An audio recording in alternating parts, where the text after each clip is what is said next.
美国的女性争取的是什么东西？她们刚开始争取的是做一名完整的公民。在19世纪的美国，绝大多数美国女性法律管得到你，税也收得到你，但一到选举的时候，系统突然提示该功能暂未对您的账号开放。美国这个国家1776年立国的时候，就特别爱讲自由、权利、人民同意，但这个人民还分为完整版和体验版。尤其是已婚女性，在英美普通法传统下，已婚女性长期受到夫妻一体观念影响，很多财产、合同和法律权利都会被丈夫身份覆盖。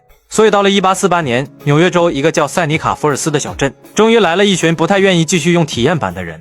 其中最重要的一个女人叫伊丽莎白·斯坦顿，他们办了一场妇女权利大会，来了300多人，他们聊财产权、教育、婚姻、工作、法律地位。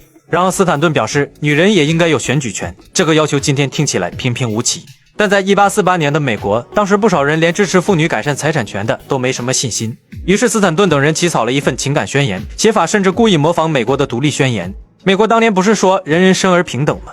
那他干脆顺着这个逻辑继续往下问，既然女人也属于人，为什么到了投票这一关，突然需要另行解释？于是他马上抛出整篇最有名的一句：所有男人和女人生而平等。但这篇宣言出来后，并不代表第二天美国的法律就突然改了。它的作用只是把一群分散的女人变成了一场知道自己要争什么、怎么争的运动。这篇宣言发表10几年后，美国南北战争打响，结束以后奴隶制被废除。彼时，美国开始重新处理一个非常棘手的问题：到底谁才算完整的美国公民？这本来应该是女性选举权运动继续往前冲的机会。结果到了1870年，第15修正案通过，黑人男性在宪法层面获得了投票权的保障。但只是男性，女性又一次被留在门外。这下美国的妇女运动团体是当场裂开。为什么奴隶制都废了，女人还不能获得选举权？到了1872年，一名女权领袖苏珊·安东尼甚至干脆决定，既然你们一直讨论女人能不能投，那我先投一个给你们看看。那一年美国总统大选，安东尼带着几名女性跑去登记，然后真的把票投了进去。现实给他的回复也很直接，你是在违法法律。几周之后，安东尼被捕。1873年接受审判，法官甚至没有让陪审团真正决定他有没有罪，而是直接要求做出有罪裁决，最后罚款$100。而安东尼的态度也很稳定，就是坚决不交。这$100当然改变不了美国。这场审判把一个非常尴尬的问题摆到了全国面前：如果女人已经是美国公民，那她为什么一旦按照公民的方式去投票，反而会变成违法？美国是不是在左右脑互搏？既然宪法已经承认女性是公民，那能不能让法院直接确认投票就是公民权的一部分？很快，一个叫弗吉尼亚·麦纳的女性把类似问题一路打到了美国最高法院。1875年，最高法院给出了答案：女人当然可以是美国公民，但是公民身份本身并不会自动带来投票权。这一判等于把靠法院解释出女性选举权这条路基本堵死了。到了这里，运动中的很多人终于看明白，绕来绕去没用，既然现有宪法不给，那就直接改。1878年，一项禁止因为性别剥夺公民投票权的宪法修正案正式被提交美国国会，但这份法案一直在国会停了40多年后才被国会通过第一步。但真正改变局面的并不是华盛顿突然开窍，而是美国西部一些地方开始不等了。1869年，怀俄明领地率先给女性完整选举权，后来科罗拉多、犹他、爱达荷、华盛顿、加利福尼亚等地陆续跟上。以前反对者可以说，女人一投票，家庭会乱，社会会乱，男人女人的分工都会乱。可问题是，西部那些地方已经让女人投了几年以后，大家回头一看，地球好像还在正常营业。美国之所以那么长时间都舍不得给女性投票权，是因为19世纪的美国它流行一个观念，叫男女分属不同领域，男人负责工作、市场、政治、战争、公共事务，女人负责家庭、孩子、道德、生活。所以很多反对女性选举权的人，他们的逻辑是，家庭才是社会基本单位，丈夫出去投票本来就在代表整个家庭，妻子没必要再来一票。而当时美国西部的一些州之所以会率先给女性投票权，是因为西部环境非常恶劣。美国当时的西进运动就是去开荒，女人跟男人一样能开荒劳动经营家庭，而且当时西部人口少，建制新，规则本来就在重新设计，他这个操作也能吸引女性移民到他这个州。怀俄明州后来甚至把女性选举权变成了一张地方名片，随着影响力不断扩大。到了20世纪初，美国女性选举权运动已经折腾了半个多世纪。到了1910年代，一些老资格活动者自己都有点疲惫。就在这个时候，美国女性选举权运动换了一批打法完全不同的人，其中最重要的2个女人，一个叫凯莉·卡特，另一个叫爱丽丝·保罗。她们目标一样，都要女性选票，但工作风格放到今天，大概属于2个完全不同的部门。卡特是那种开会之前已经把 Excel 做到第17张表的人。他长期经营全国美洲妇女选举权协会，他非常清楚修改美国宪法光靠大家觉得你有道理没用，众议院要票，参议院要票，通过以后各州批准还要票，所以他的风格是用法律手段，用选票方式获得胜利。而另一位女性的操作就比较激进了。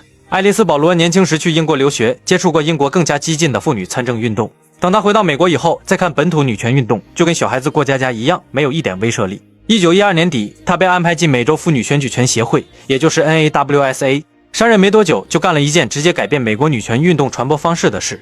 1913年3月3日，这一天是伍德罗·威尔逊总统上任的前一天，整个华盛顿已经挤满记者、游客和政界人物。按常理说，这一天的流量属于新总统，但爱丽丝·保罗一看媒体都来了，那正好。于是，数千名争取女性选举权的人走上宾夕法尼亚大道，举行全国性的女性选举权大游行。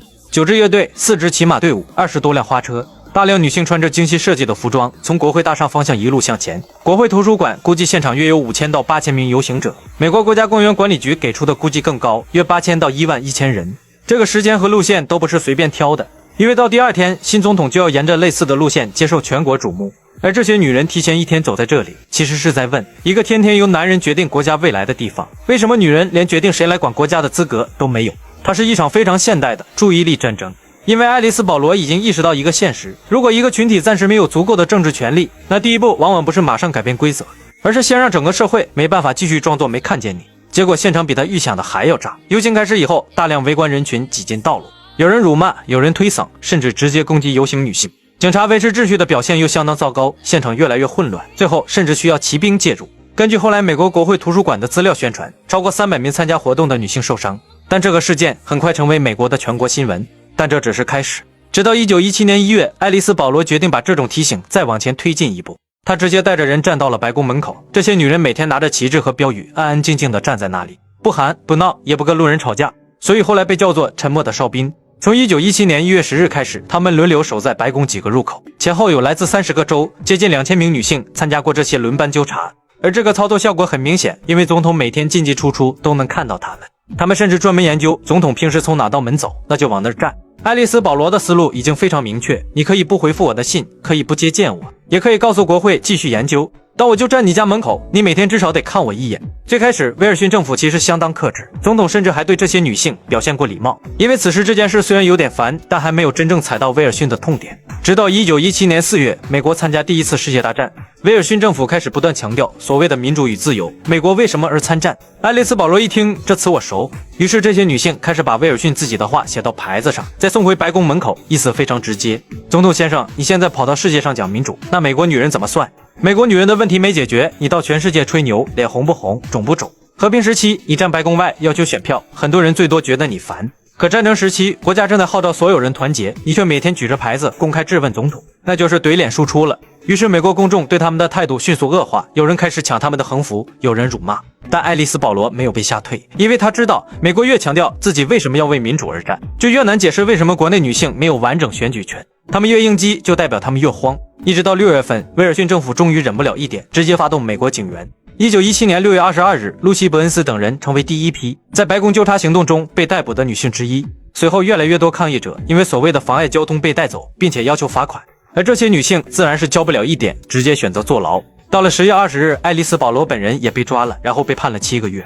爱丽丝·保罗进了监狱后，又干了一件更狠的事，就是绝食，其他女性也陆续跟上。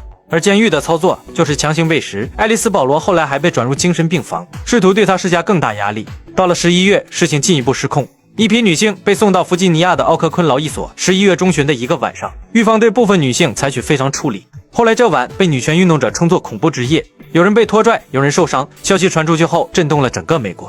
以前很多美国人可能觉得女人不让投票，这以后可以慢慢解决，但你打人那就过分了。而且就在同一年，又发生了一件非常关键的事。1917年11月，纽约州通过女性选举权。纽约是美国人口最多、影响力最大的州之一。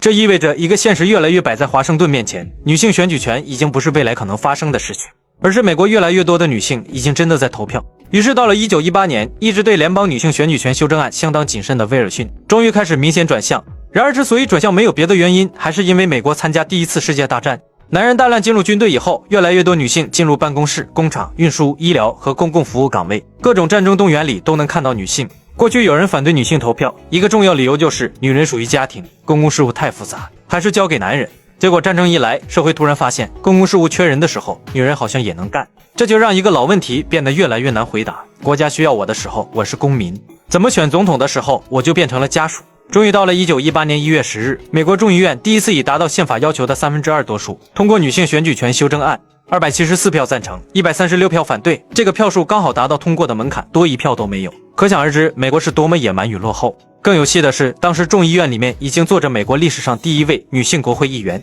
珍妮特·兰金。兰金在众议院直接反问同事：“美国都在讲民主，那怎么向女性解释？同一个国会可以支持为民主而战，却不愿意把民主扩展给本国女性。”于是众议院通过了。到了参议院这关，威尔逊甚至亲自跑到了参议院。9月30日，他站在参议员面前公开支持女性选举权修正案。他说得很清楚，这场战争没有女性的服务根本无法进行，现在应该给予女性政治上的公正。